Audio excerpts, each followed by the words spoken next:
Terima kasih Anda masih bersama kami di Sapa Indonesia Malam, saya Cynthia Rompas. Saudara Propam Polres Jakarta Selatan akan memeriksa personel kepolisian yang bertugas menjaga pelaku penculikan dan pembunuhan Alvaro Kiano Nugroho. Ayah tiri Alvaro meninggal di dalam ruang konseling Polres Jakarta Selatan setelah ditetapkan sebagai tersangka. Menyusul aksi bunuh diri yang dilakukan di ruang konseling Mapolres Jakarta Selatan, 2 personel kepolisian yang bertugas menjaga ayah tiri Alvaro juga diproses Propam. Polisi menyebut tersangka penculikan dan pembunuhan yang merupakan ayah tiri Alvaro sedang dititipkan di ruangan tersebut karena esok harinya harus dilakukan pemeriksaan medis pasca penetapan tersangka.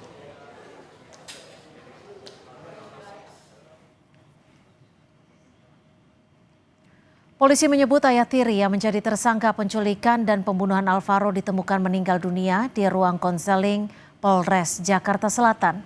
Lantas apakah kasus ini bisa terungkap terang benderang? Sudah bersama kita Ibu Sayem yang merupakan nenek dari Alvaro dan juga Hanifah Hasna, kriminolog Universitas Indonesia. Selamat malam Mbak Hanifah, selamat malam Ibu Sayem. Selamat malam Mbak Cynthia, selamat malam Bu Sayang. Selamat malam.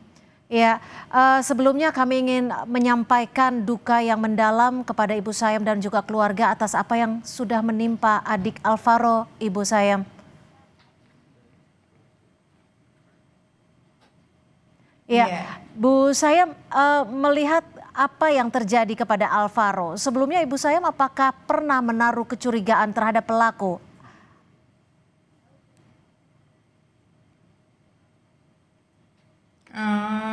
Keluarga sih nggak ada kecurigaan karena ayah tirinya Alvaro itu kan sama keluarga saya sama Alvaro tuh baik, nggak ada masalah apa-apa. Maksudnya sama Alvaro pun juga deket.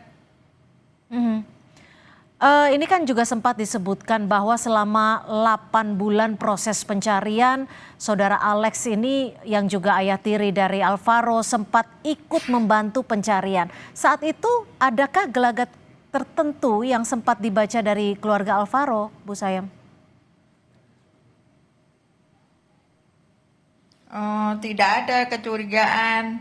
Soalnya dia tuh pokoknya sama keluarga saya tuh termasuk orang baik, istilahnya nggak ada masalah apa-apa gitu. Jadi keluarga tidak pernah menaruh kecurigaan apapun. Untuk sikap ataupun selama 8 bulan itu sempat bertemu dengan keluarga Alvaro juga. Dengan Bu Sayem, Pak Tugimin.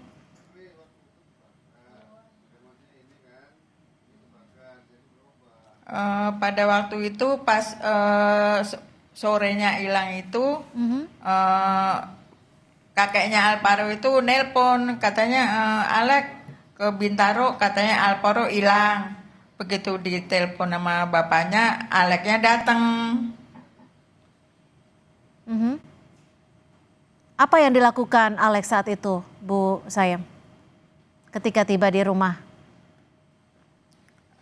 Ya bantu nyari kemana-mana, bahkan nganterin kakeknya Alvaro itu ke Polda, ke Polsek. Yang nganterin itu juga Alek. Oke, saya coba ke Mbak Hanifah. Mbak Hanifah, ketika melihat bagaimana perilaku Alex yang ternyata disebut polisi adalah pelaku dari penculikan dan juga pembunuhan terhadap Alvaro, bagaimana Anda bisa membaca ini, melihat hal ini? Iya baik, pada kenyataannya ternyata pada saat ini pelaku yang seharusnya kita curigai awal malah kita curigai di belakang.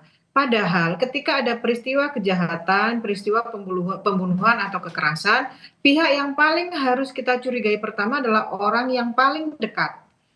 Lalu siapa yang paling akhir bertemu dengan korban? Nah, ketika ini diabaikan berarti ada unsur-unsur yang mungkin dilalaikan atau memang pelaku memang memiliki pseudo moralisme di mana seseorang yang bisa mencitrakan dirinya sebaik-baiknya, semulia-mulianya sehingga orang di sekitar sampai tidak mengira kalau orang tersebut sebetulnya adalah pelakunya.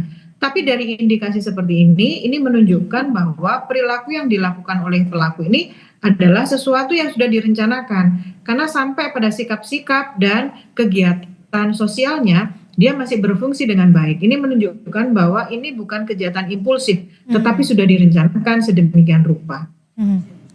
Bu Sayam, kalau dari pihak keluarga sendiri melihatnya apakah kasus penculikan dan pembunuhan ini memang murni hanya dilakukan oleh ayah tiri dari Alvaro saja? Apakah ada dugaan pihak lain yang ikut terlibat? Kalau saya kurang dengar sih ada itu Alex sendiri katanya. Ibu sempat bertemu tidak ketika Alex ayah tiri Alvaro ini ditangkap oleh polisi? Enggak tahu. Kalau dengan mohon maaf sebelumnya Bu Sayam, bagaimana pihak keluarga melihat dan juga membaca hubungan Alex dengan ibunda dari Alvaro?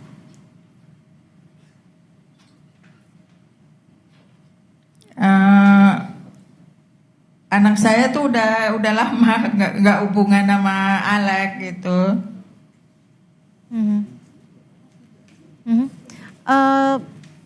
Tapi dari pihak keluarga baik kakek dan nenek tetap masih berhubungan dengan Alex ya Bu ya, meskipun Mbak Arum tidak berhubungan Masih. dengan Alex ya. Oke. Ya. Mbak Hanifa, apa yang bisa Anda telaah ketika kasus ini kembali mencuat dan memang polisi juga menyebut bahwa Alex yang merupakan ayah tiri dari Alvaro yang juga pelaku adalah orang dekat namun justru mengakhiri hidupnya ketika menjalani pemeriksaan? Oke, baik. Ketika dia mengakhiri hidupnya sebetulnya ada beberapa dinamika yang terjadi pada dirinya ya. Karena dari awal pelaku sudah mengkondisikan bahwa dia bukan pelaku sebenarnya dengan melakukan drama sedemikian rupa sehingga masyarakat dan keluarga percaya bahwa dia bukan pelakunya. Bisa jadi ketika dia ketahuan dan dia dalam kondisi dititipkan itu menjadi pukulan yang sangat berat. Ada kemungkinan dia sudah merencanakan, ada kemungkinan juga tidak, tapi hanya dari frustasi yang tidak bisa diselesaikan sehingga dia melakukan perbuatan seperti itu. Harapannya sih menyelesaikan permasalahannya selain dia sudah menyelesaikan permasalahan ketika dia melakukan pembunuhan dengan menghilangkan jejak dan menghilangkan barang bukti, termasuk korban yang dihilangkan sejauh sekian meter atau di tempat terpencil. Itu kan dugaan-dugaan atau proses yang dilakukan oleh pelaku untuk menghilangkan barang bukti. Ini kan dugaannya bahwa Alex ini melakukan. Ini sebetulnya adalah upaya biasa. Mbak Hanifa? Ya, Mbak Cynthia. Ya. Saya mendengar Mbak Cynthia. Mbak Hanifa, kalau memang ini dugaannya Alex melakukan penculikan dan pembunuhan terhadap Alvaro ini karena ada rasa marah, ada rasa dendam terhadap ibu Alvaro. Apakah ini termasuk hal yang seharusnya bisa dibaca oleh polisi ataupun keluarga ketika 8 bulan masa pencarian? Oke, baik. Sebetulnya Mbak, hubungan keluarga, hubungan keluarga rentan, misalnya nih ada keluarga baru, yaitu ada ibu tiri atau ayah tiri, itu sebetulnya memang dalam kondisi red flag. Nah ini bisa ketahuan oleh masyarakat atau lingkungan sosial atau lingkungan keluarga terdekat. Hanya saja ketika si pelaku ini memang bisa menunjukkan dirinya sebagai orang baik, memang agak tidak terlihat. Justru yang terlihat adalah korbannya. Korbannya di mana sekarang ini sebetulnya yang paling utama adalah ibu musuh misalnya. Musuh dari Ali ini adalah istrinya. Tapi karena tidak ada, berarti dia mencari objek yang rentan. Nah, objek yang paling rentan adalah Alvaro. Jadi dia ingin melakukan menyampaikan kemarahannya, melampiaskan kemarahannya terhadap orang yang salah. Gitu. Nah, orang yang salah ini memang sudah diindikasikan mencari orang-orang yang paling lemah. Kenapa dia mencari Alvaro? Karena anak kecil itu tidak mungkin melawan. Yang kedua, dia tidak mungkin melaporkan. Nah, anak kecil itu mudah dimanipulasi.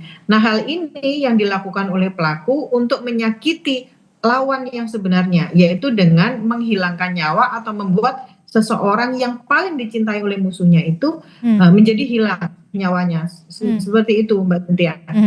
Bu Sayem, ketika situasinya saat ini terduga pelaku ataupun tersangka ayah tiri dari Alvaro ini sudah mengakhiri hidupnya. Lalu bagaimana pihak keluarga ingin kasus ini berjalan?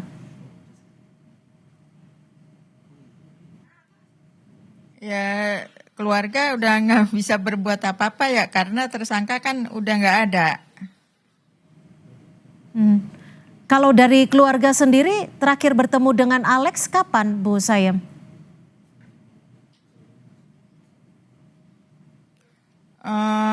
Lupa udah lama juga sih nggak datang ke rumah lagi. Baik, Mbak Hanifah, bagaimanakah kasus ini bisa dibuka agar bisa berjalan terang benderang, termasuk bagaimana pertanggungjawaban pihak kepolisian yang seharusnya bisa menemukan sejak awal?